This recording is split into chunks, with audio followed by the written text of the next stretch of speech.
श्री गणेशाय नमः।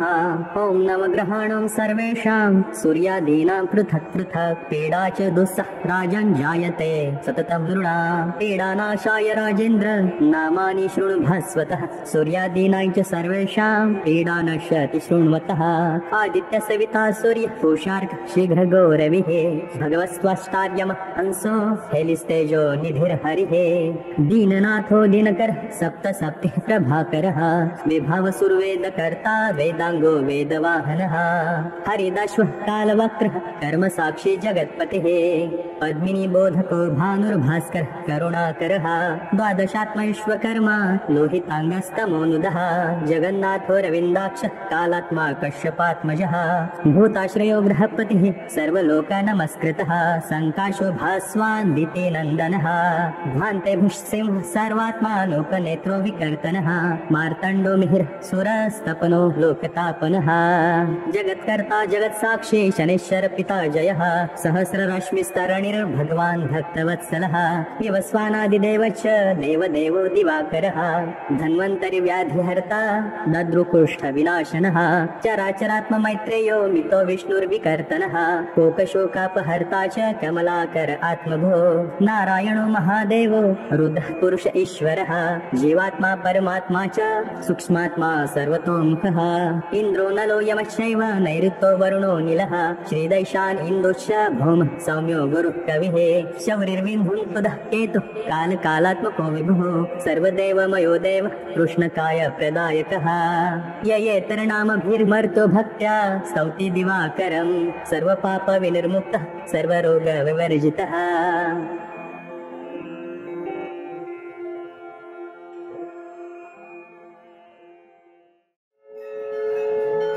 श्री गणेशाय नमः। ओम श्री राहवे नमः। ओम नमस्ते दैत्यरूपाय देवारिं प्रणमाम्यहम्। नमस्ते सर्वभक्षाय घोररूपाय वै नमः। त्वं ब्रह्मा वरुणो देवस्त्वं विष्णुस्त्वं हरिः शिवः। मर्त्यलोके भवान् प्रीतः संसार जलतारकः। कोटपर्वत दुर्गाणि नगराणि पुराणि च यस्य क्रोधवशाद्भव भस्मिन् भवन्ति क्षणमात्रकः। धूम्रवर्णो भवान् राहो रक्ताक्ष पिङ्गलोपमः। पूरग्रहस्तथा भीमो यमरूपो महाबलः। यस्य स्थानो पञ्चमेऽपि षष्ठे चैव तृतीयके दशमैकादशके चैव यस्य श्रेयः करोत्यलम्। अन्नं खड्गं च यद्दत्तं राहवे सुफलप्रदम्। पृथिव्यां ब्रह्मपीडां च गोपीडां च तन्निवारये। कृमिकीटपतङ्गेषु चरन्तं सचराचरम्। गोदानं भूमिदानं च ह्यन्नं वस्त्रं च दापये। सवर्णरोप्यदानं च कन्यादानं च तक्षणा। एतद्दानं च सम्पूर्णं राहुमोक्षकरं नृणाम्। अस्य स्तोत्रस्य महात्म्यात् राहुपीडा विनश्यति। रक्तशो धूम्रवर्णो भो विजितारि महार्बलः। अबाहुञ्चान्तरिक्षस्थ्यः स राहो प्रियतां मम।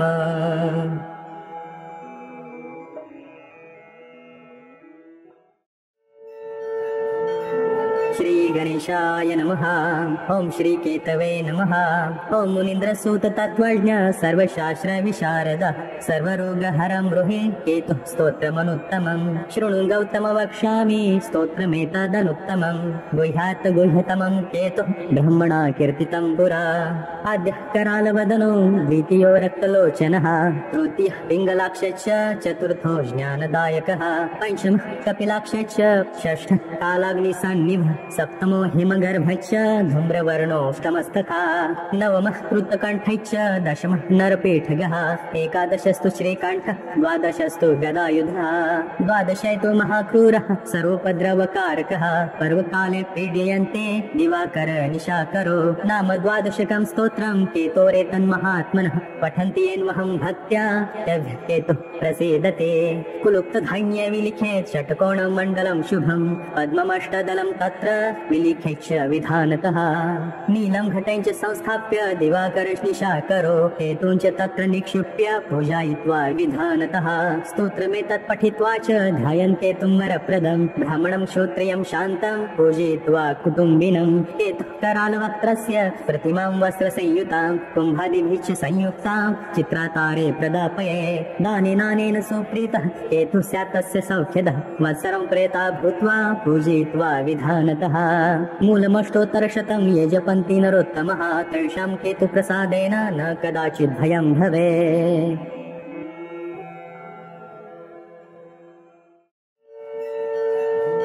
श्री गणेशाय नमः।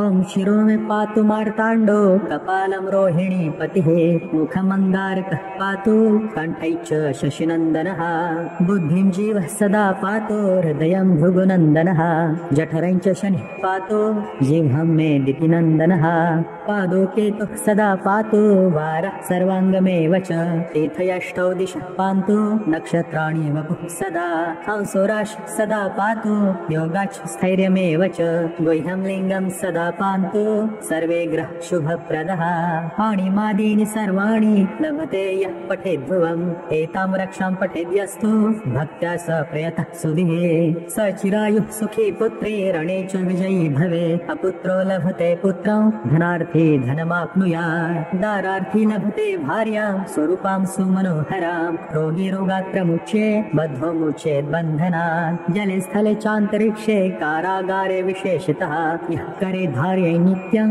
भयं तस्य न विद्यते ब्रह्महत्यासुरापानं स्तेयं गुरुवङ्गनागमः सर्वपापः प्रमुच्येत् कवचस्य च धारणा नारी वामभुजे धृत्वा सुखेश्वर्य समन्विता काकवन्ध्या जन्मवन्ध्या ऋतवसा च या भवेत् भवपत्या जीववत्सा कवचस्य प्रसादतः।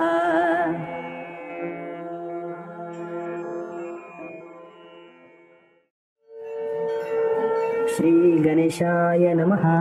ओम महाकाल महाकाय महाकाल जगत्पते महाकाल महायोगिन् महाकाल नमोस्तुते महाकाल महादेव महाकाल महाप्रभो महाकाल महारुद्र महाकाल नमोस्तुते महाकाल महाज्ञान महाकाल तमोपहं महाकाल महाकाल महाकाल नमोस्तुते भवाय च नमस्तुभ्यं शर्वाय च नमो नमः रुद्राय च नमस्तुभ्यं पशूनां पतये नमः उग्राय च नमस्तुभ्यं महादेवाय वै नमः भीमाय च नमस्तुभ्यं ईशानाय नमो नमः ईश्वराय नमस्तुभ्यं तत्पुरुषाय वै नमः सद्दुजात नमस्तुभ्यं शुक्लवर्णौ नमो नमः अधकालाग्निरुद्राय रुद्ररूपाय वै नमः स्थित्युत्पत्तिलयानाय च हेतुरूपाय वै नमः परमेश्वररूपस्त्वं नील एवं नमोऽस्तुते पवनाय नमस्तुभ्यं हुताशन नमोऽस्तुते सोमरूप नमस्तुभ्यं सूर्यरूप नमोऽस्तुते यजमान नमस्तुभ्यं आकाशाय नमो नमः सर्वरूप नमस्तुभ्यं विश्वरूप नमोऽस्तुते ब्रह्मरूप नमस्तुभ्यं विष्णुरूप नमोऽस्तुते रुद्ररूप नमस्तुभ्यं महाकाल नमोऽस्तुते।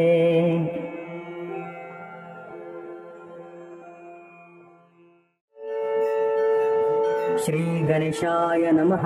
ओम शृणु देवी प्रवक्ष्यामि कवचं मन्त्रविग्रहं सारात् सारतरं देवी कवचं मन्मुखोदितं धनदात्वचस्यास्य कुबेर ऋषिरीरितः पङ्क्तिछन्दो देवता च धनदा सिद्धिदा सदा धर्मार्थकाममोक्षेषु विनियोगः प्रकीर्तितः धं बीजं मे शिरः पातु ह्रीं बीजं मे ललाटकं श्रीं बीजं मे मुखं पातु रकारं हृदि मे वतु इकारं पातु जठरं ऋकारं पृष्ठतोऽवतु एकारं जङ्घयोर्युग्मे स्वाकारं पादयोर्युगे शीर्षादिपादपर्यन्तं हकारं सर्वतोऽवतु इत्यत् कथितं कान्ते कवचं सर्वसिद्धिदं गुरुमभ्यर्च्य विधिवत् कवचं प्रपठेद्यदे शतवर्षसहस्राणां पूजायाः फलमाप्नुयात् गुरुपूजां विना देवी न हि सिद्धिः प्रजायते गुरुपूजात् परो भूत्वा कवचं प्रपठेत् ततः सर्वसिद्धियुतो भूत्वा विचरेत् भैरवो यथा ततः काले पठेद्दस्तु मन्त्रजाप पुरःसरं सोऽभीष्टुलमाप्नोति सत्यं सत्यं न संशयः पूजाकाले पठेद्यस्तु देवीं ध्यात्वा हृदम्बुजे षण्मांसाभ्यन्तरे सिद्धिर्नात्र कार्या विचारणा सायंकाले पठेद्यस्तु स शिवो नात्र संशयः भुर्जे विलिख्य गुटिकां स्वर्णस्थां धारयेद्यदे पुरुषो दक्षिणे बाहु योषिद्वाम भुजे तथा मा सर्वसिद्धियुति भूत्वा धनवान् पुत्रवान् भवे इदं कवचमज्ञात्वा योजपे धनन्दा शुभे शस्त्रघातमवाप्नोति सोचिरान् मृत्युमाप्नुयात् कवचेनावृतो नित्यं यो हि यत्रैव गच्छति तत्रैव स महादेवी सम्पूज्यो नात्र संशयः।